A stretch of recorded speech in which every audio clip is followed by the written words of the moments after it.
신앙생활이라고 하는 것이 우선 예수님을 내 삶의 주인으로 모시고 주인 되신 예수님의 을 본받아 따라 사는 삶입니다.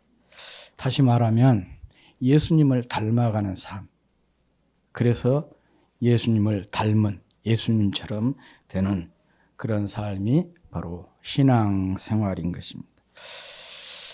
예수님을 믿는 사람은 자신의 마음속에 예수님의 모습을 그리면서 예수님을 이해하고 또 그 예수님의 모습과 삶을 닮아가기 위해서 노력해야 합니다. 이렇게 자신이 그리는 예수님의 모습에 따라 그 사람의 삶의 방향과 내용이 달라지게 되는 겁니다. 예를 들어서 내가 예수님을 거룩한 분이라고 생각하면 그 거룩한 삶을 살려고 애를 쓴다. 그런 얘기죠. 그 예수님께서 인자하시고 사랑이 많은, 인정이 많으신 분으로 생각을 한다면 또 그렇게 살려고 애를 쓰게 되는 것이죠.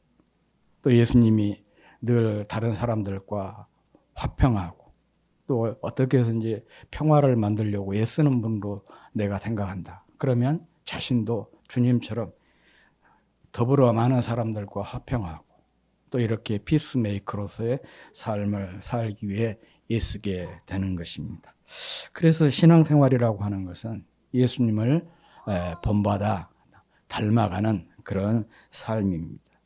그리고 성도는 마땅히 또 그런 삶을 살아야 되는 것이죠. 그러면 어떻게 우리가 이렇게 예수님을 닮아가는 삶을 살아갈 수가 있을까? 오늘 본문에서 그 답을 찾을 수가 있습니다.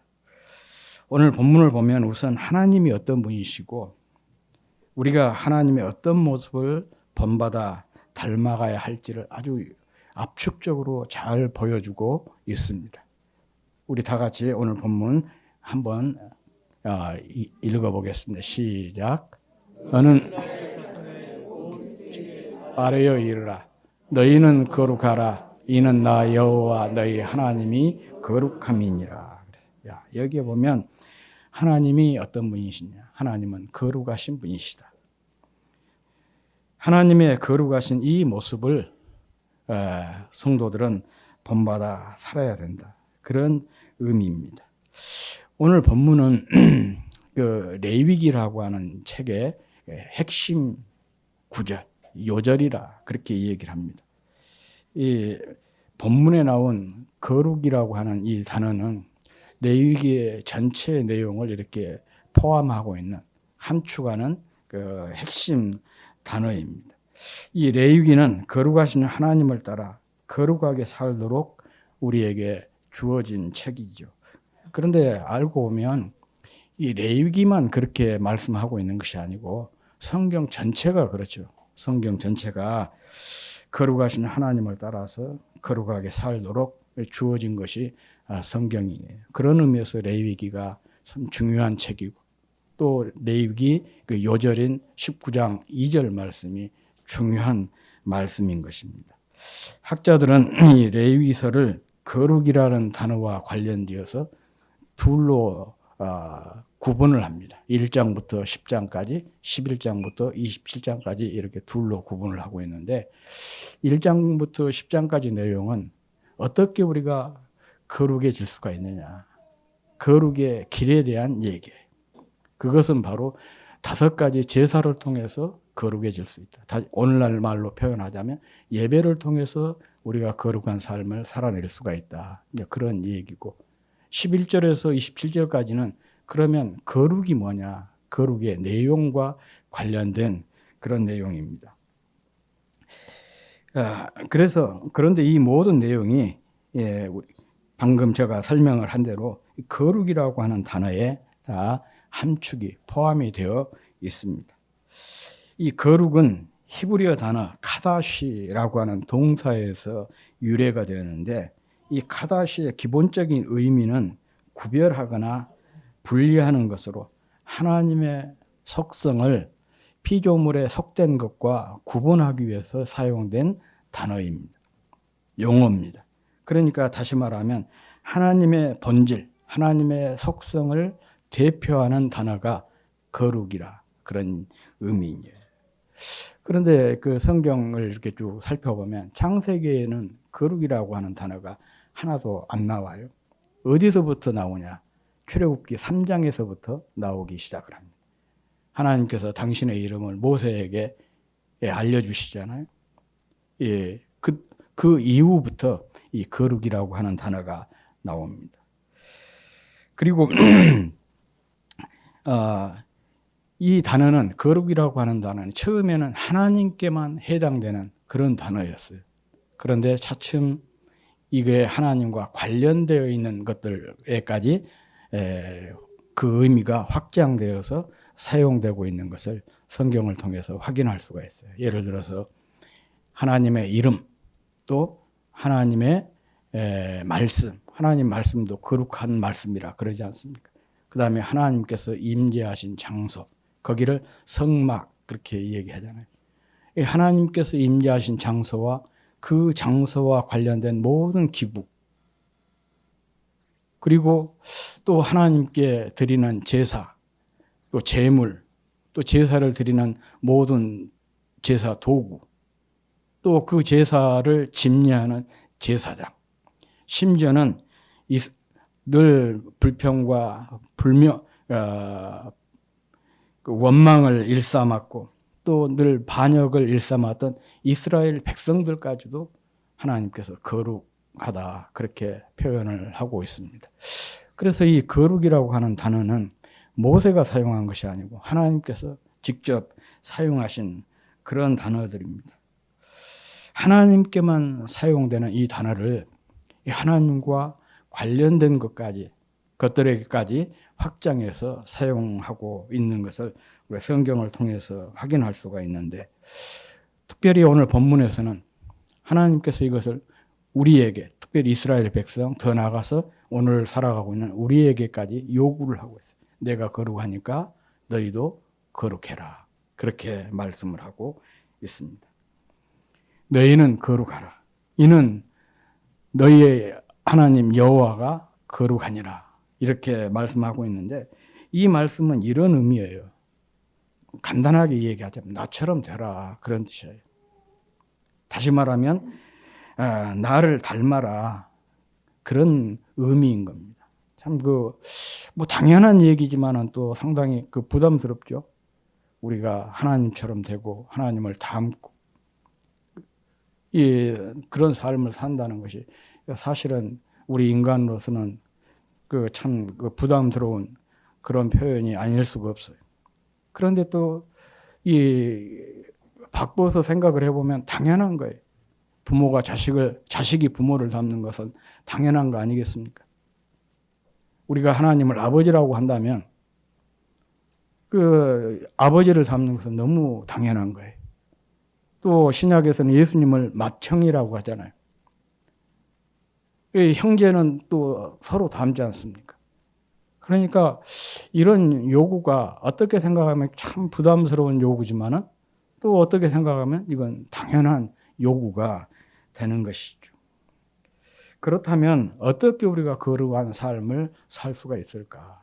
다시 말하면 하나님을 닮는 삶을 살 수가 있을까? 이 거룩이라고 하는 단어를 잘 따져보면 그 속에 그 비결이 있습니다. 우선 거룩한 삶이라고 하는 것은요, 소속에서부터 시작이 돼요. 앞서 제가 거룩에 해당되는 히브리어 단어를 소개를 했죠. 카다시. 그런데 이 카다시라고 하는 단어 속에는 하나님께 온전히 봉헌되었다. 다시 말하면 하나님께 온전히 소속되었다라고 하는 그런 의미도 있습니다. 사실 거룩하신 하나님께 속한 모든 것은요, 속한 것은 다 거룩한 것입니다. 하나님께 속한 모든 것은 다 거룩한 것이 되어요. 이런 사상을 잘 보여주고 있는 말씀이 레위기 27장 말씀이에요. 레위기 27장이 소원과 11조에 대한 얘기인데, 그 말씀의 핵심은 뭐냐? 하나님께 드려진 것은 다 거룩한 것이다. 예, 그런 의미입니다. 아무튼 예, 우리를 성도라고 부른 것은 우리가 뭐 도덕적으로 윤리적으로 완전해서 성도라고 부른 것이 아니고 우리가 하나님께 소속되었기 때문에 그런 거예요. 하나님과 특별한 관계 속에 있기 때문에 우리를 성도라 그렇게 부르는 거예요. 제가 참 이 내용을 깨닫게 된 것이 뭐 몇 년 안 됩니다. 전에는 늘 내 자신을 보고 교회를 볼 때 어떻게 교회가 어떻게 그 예수 믿는 사람들을 성도라고 부를 수 있냐. 내 자신에 대해서도 도저히 용납할 수가 없어요. 그런데 그 이사야서를 쭉 공부를 하다가 그 사실을 발견했어요. 아, 이것은 윤리적인 얘기가 아니고 관계적인 이야기다. 내가 하나님과 특별한 관계 속에 있기 때문에 나를 거룩하다, 성도라 그렇게 얘기한 것이죠. 성경을 보면 우리를 뭐라고 표현합니까? 소유된 백성이라. 또 하나님의 자녀라. 또 하나님의 신부라. 그렇게 표현하고 있어요. 이게 바로 우리가 하나님과의 특별한 관계가 되었다는 그런 얘기인 것이죠. 그래서 우리 한 사람 한 사람이 거룩한 존재가 된 거예요. 하나님께 소속이 되었기 때문에. 그분과 특별한 관계 속에 있기 때문에 이 성도라, 거룩한 사람들, 무리들이라 그런 그렇게 칭할 수가 있는 거예요. 그런데 이런 용어들을 보면은요, 처음에는 소유된 백성으로 표현을 하고 있어요.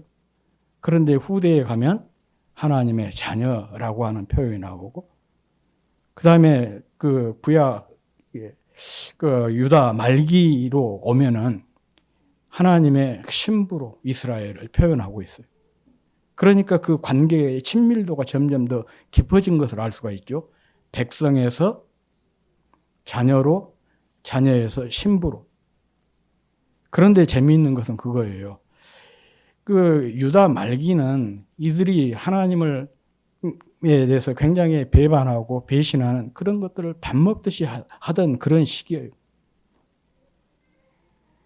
하나님으로부터 그들이 멀어져 가고 점점 더 멀어져 가는 그런 시기인데, 그런데 하나님은 오히려 그들에게 그 친밀감을 더 강조를 하고 있는 거죠. 소유된 백성에서 자녀로, 더 나아가서는 신부로까지 얘기를 하고 있어요. 그런 것을 보면 나를 향한 하나님의 사랑이 얼마나 크고 놀라운가, 그것을 확인할 수가 있습니다. 아무튼 중요한 것은 내가 하나님께 소속된 존재다. 하나님과 특별한 관계 속에 있는 존재라는 것을 늘 확인하는 것이 중요하고, 그것을 고백하는 것이 참 중요해요. 바로 여기에서 뭐가 가능해지냐? 거룩한 삶이 가능해진 것이죠. 또 이것을 우리가 늘 잊지 않고 살아갈 때 거룩한 삶을 살아낼 수 있는 그런 힘이 생기게 되는 것이에요. 이렇게 소속감을 가리켜서 뭐라고 얘기합니까? 정체성이라고 그러잖아요. 하나님과의 관계, 주님과의 관계성에서 자기 정체성이 분명해야, 그런 사람이라야 하나님께서 요구하시는 거룩한 삶을 살아낼 수 있는 그 힘이 생기게 되는 거예요. 그런 정체성이 오늘날 성도들에게서 제일 문제가, 이런 정체성이 불분명하니까 하나님의 자녀답게 사는 삶을 살아낼 힘이 없는 거예요. 그리고 다음으로 거룩한 삶은 분리를 통해서 이루어져 가게 됩니다.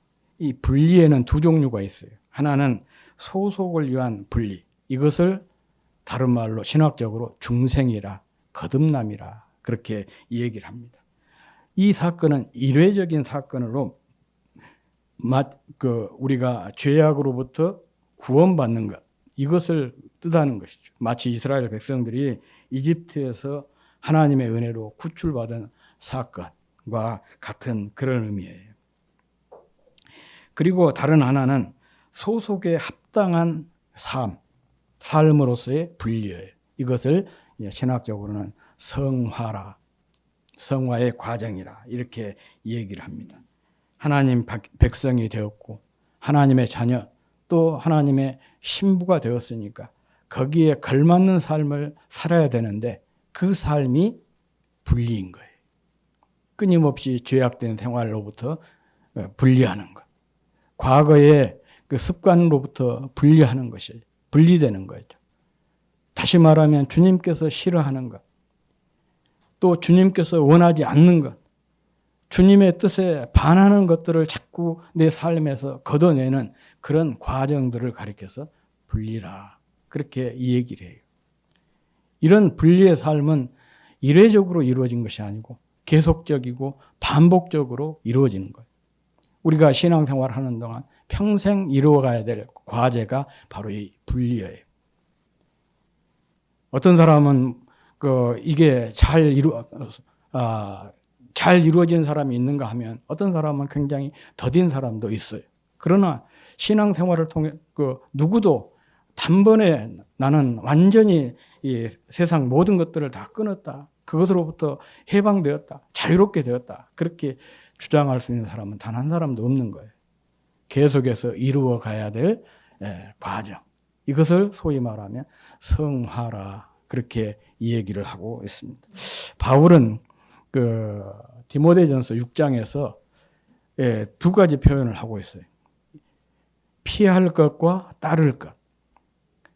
그러니까 소위 말하면 이 분리라고 하는 것은 피할 것입니다. 우리가 신앙생활 하는데 피해야 될 것. 이게 바로 소위 말하면 분리에 해당되는 거예요. 그런데 피하다라고 하는 단어가 참 재미있어요. 피하다라고 하는 단어 속에는 지킨다 그런 의미가 있어요. 적극적으로 피하다라는 말을 이 소극적인 표현이고 여기에 대한 적극적인 표현이 지킨다는 거예요. 한번 가만히 생각을 해보면 이 말이 맞습니다. 예를 들어서 내가 길을 가는데 앞에 물웅덩이가 있어요. 그러면 어떻게 합니까? 피해 가잖아요. 그 피해 가는 것은 그 물웅덩이로부터 어떻게 된 거예요? 결과적으로는 나를 지키는 일이 되는 것이죠. 그래서 성경이 자꾸 우리에게 무엇을 하지 마라, 이게 끊어라, 그것으로부터 분리해라, 제거해라 그런 얘기를 들으면 조금 불편한 것이 없지 않아 있어요. 왜 이렇게 성경은 자꾸 내게 이런 것들만 얘기하냐. 그런데 알고 보면 이것을 적극적으로 바꿔서 생각을 해보면 나를 지키도록 하기 위한 하나님의 조처라는 것을 알 수가 있어요. 그러면 감사가 되는 것이죠.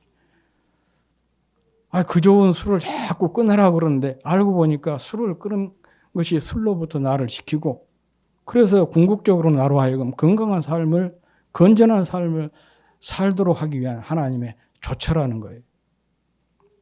어쨌든 성도가 피해야 될 것들을 바울이 디모데전서 6장 3절부터 10절까지 내용이 쭉 나오고 성경에 보면 그런 내용들이 많이 나오죠. 로마서에 보면 소위 말하면 죄의 목록이 쭉 나오는데 그런 죄의 목록들이 다 뭐냐? 우리가 피해야 될 것입니다. 우리가 우리의 삶에서 끊임없이 분리해내야 될 그런 것들입니다. 바로 이런 제거, 분리 이런 삶을 통해서 거룩한 삶을 주님을 닮는 삶을 이루어가게 된다는 것입니다. 그리고 마지막으로는 거룩한 삶이라고 하는 것은 채움을 통해서 완성이 됩니다. 앞에서 말한 분리와 여기서 말하고자 하는 채움이라고 하는 것은요, 같은 의미예요. 둘 다 이 성화의 삶을 이 얘기를 하고 있는 것입니다. 이 바울의 표현으로 전자는 피하는 것이고 후자는 따르는 것이에요. 그래서 디모데전서 6장에 보면 바울은 피해야 할 목록을 이야기한 다음에 우리가 따라야 될 목록으로 이렇게 이 얘기를 하고 있어요. 의와 경건과 믿음과 사랑과 인내와 온유를 따르며 그렇게 얘기하고 있습니다. 이 말은 우리가 신앙생활을 하면서 끊임없이 채워야 될 그런 내용들인 것이죠. 이 피해야 될 것이 소속되기 전, 주님께 소속되기 전에 모든 것을 비워내는 과정이라고 한다면 그 비워낸 자리에 따르는 것은 채워 넣는 그런 것입니다. 즉 이것을 다른 말로 표현하자면 담아가는 과정이라 그렇게 얘기할 수가 있습니다. 가만히 이제 설교를 준비하면서 담는다라고 하는 단어를 담다, 그러니까 채운다는 것과 닮아간다는 것.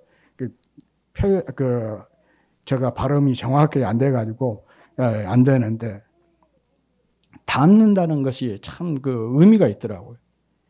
담는 것이 곧 닮는 거예요. 뭔가를 마음에 채워 넣는 것이 닮아가는, 닮아간다는 것이죠. 이 뭔가를 마음에 채운다, 담는다는 것은요, 많이 생각하고 자주 생각한다는 것입니다. 사람은 함께 오랜 시간을 이렇게 보내면서 많이 생각하고 자주 생각하는 것을 담게 되어 있습니다. 많이 생각하고 자주 생각하면 사랑하게 되고 또 사랑하면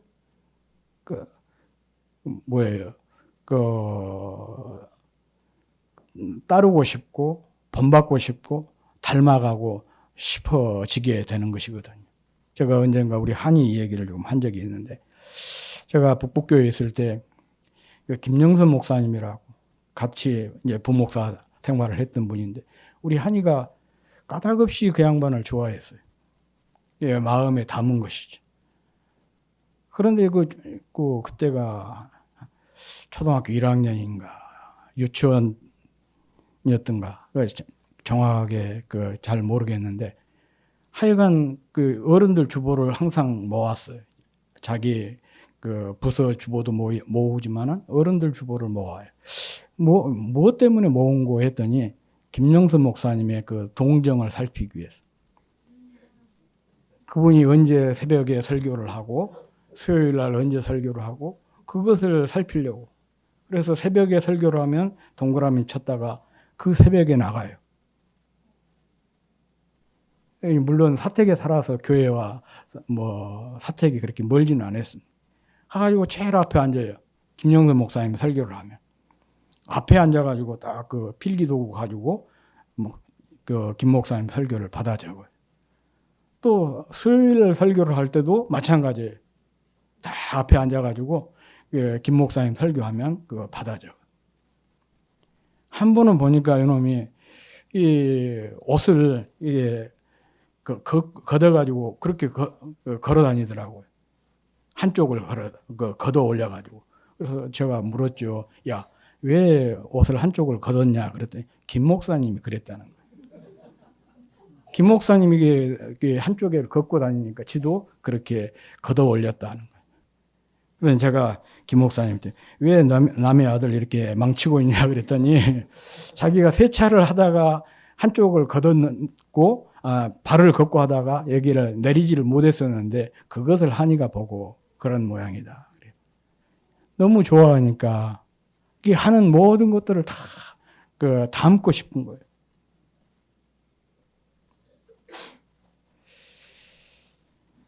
또한 사랑하면 늘 함께 있고 싶고 또 늘 함께 있다 보니까 담게 되는 것입니다.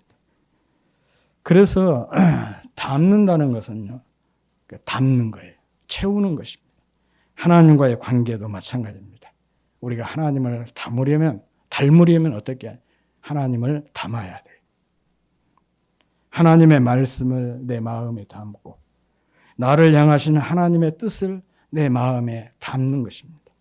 하나님의 마음을 담는 거예요. 베풀어 주신 은혜를 담고 그분의 사랑을 담고 또 그분의 용서를 담고 그런 은혜들을 담을 때 우리가 하나님을 담게 되는 것입니다. 신앙이라고 하는 것은 신앙은 그 대상을 마음에 담는 것입니다. 담을 때 닮아가게 되는 거예요. 성경이 우리에게 마음을 다하고 뜻을 다하고 성품을 다해서 하나님을 사랑하라 그렇게 말씀하고 있는데 그 의미가 뭐냐? 우리 마음에 하나님을 담으라, 채우라 그런 의미인 것입니다. 그럴 때 비슷해져 가고 그럴 때 닮아가기 때문에 그렇습니다. 내가 자주 듣는 노래, 내가 자주 보는 책, 또 내가 자주 검색하는 주제, 내가 자주 하는 생각, 내가 자주 찾는 장소, 혹은 내가 자주 만나는 사람, 또 자주 먹는 어떤 기호식품, 이런 것들이 다 마음에 담는 것이고 또한 담겨 있는 것이에요. 그것이 담겨 있으니까 늘 그런 주제를 검색하게 되지 않겠어요? 관련된 그런 책들을 보지 않겠습니까? 그리고 그대로 결과적으로는 닮아가게 되는 것입니다. 그러므로 내 마음에 무엇을 담고 있나? 내 마음에는 무엇이 담겨 있나? 항상 자신을 성찰하고 돌아봐야 될 필요가 있습니다. 우리가 정말 그 경건생활, 신앙적으로 성공적인 신앙생활을 하기 위해서는 이것을 늘 점검해야 돼요. 내 마음속에 담겨 있는 것. 또 내가 내 마음속에 무엇을 담고 있는지 그것을 살피는 것이 참 중요합니다. 흔히 우리 그런 얘기 하잖아요. 부부는 닮는다. 그런데 사실 이 말처럼 비과학적인 말이 없습니다. 사람이 그러잖아요. 아무리 오래 함께 산다고 해서 DNA가 섞이고 그런 일은 없어요. 또 오랜 세월 서로 이렇게 쳐다본다고 해서 얼굴 형태가 바뀌고 그런 것이 없습니다. 그런데도 닮아요. 한 10년, 20년 산 부부들 이렇게 사진 찍어놓고 짝을 지어봐라 그러면 다 짓고. 이것은 닮는다는 그런 의미예요. 어떤 분이 이런 말을 했습니다. 부부는 3주 서로 연구하고 석 달 사랑하고 3년 싸우고 30년 참고 견딘다. 그런 말을. 다름으로 만나서 같음으로 사는 것이 부부라. 그런 뜻인 것이죠. 부부가 서로 닮으려고 노력하는 것이야말로 서로에게 바치는 최상의 배려이고 이해이고 사랑인 것입니다. 그래서 좋은 부부는 서로 닮을 수밖에 없는 것입니다. 서로 다른 행성에서 온 존재처럼 다른 존재가 남녀라고 하지 않습니다. 이렇게 서로 다른 남녀가 부부가 되어서 서로 닮아가는 그 과정, 이게 바로 부부의 삶이라고 하지 않습니까? 흔히 성도와 예수님과의 관계, 구약에서는 하나님과 이스라엘과의 관계를 부부로 그렇게 묘사를 하고 있습니다. 이렇게 예수님과 우리 관계를 부부로 묘사한 이유가 뭐겠습니까? 성도도 주님을 닮아야 된다. 서로 닮아야 된다. 그런 의미가 아니겠어요? 그리고 이것이 더 분명해지는 것이 우리를 하나님의 자녀라. 또 예수님의 형제라. 이렇게 표현하고 있는 것은 자녀니까 당연히 부모를 닮아야 되고 형제는 당연히 닮게 되는 거 아니겠어요? 그래서 성도는 이 부모와 자식처럼 또 형제간처럼 주님을 닮고 하나님을 닮아야 된다. 그것을 역설적으로 얘기하고 있는 것입니다. 이에 대한 다른 표현이 바로 오늘 본문의 말씀이에요. 그리고 닮으려면 늘 담아야 됩니다. 주님의 마음을 우리 마음에 담아야 하고 끝까지 사랑해 주신 주님의 사랑을 우리의 마음에 담아야 하고 원수까지 용서하신 주님의 용서를 담아야 합니다. 주님의 겸손을 담고 주님의 지혜를 담고 주님의 배려와 주님의 섬김을 우리 마음에 담아야 됩니다. 기도를 담고 찬양을 담고 말씀을 담고 살아야 우리가 주님을 온전히 담는 그런 삶을 살아낼 수가 있습니다. 정말 주님과 꼭 닮은, 주님과 꼭 닮는 저와 여러분이 될 수 있기를 주의 이름으로 축복합니다.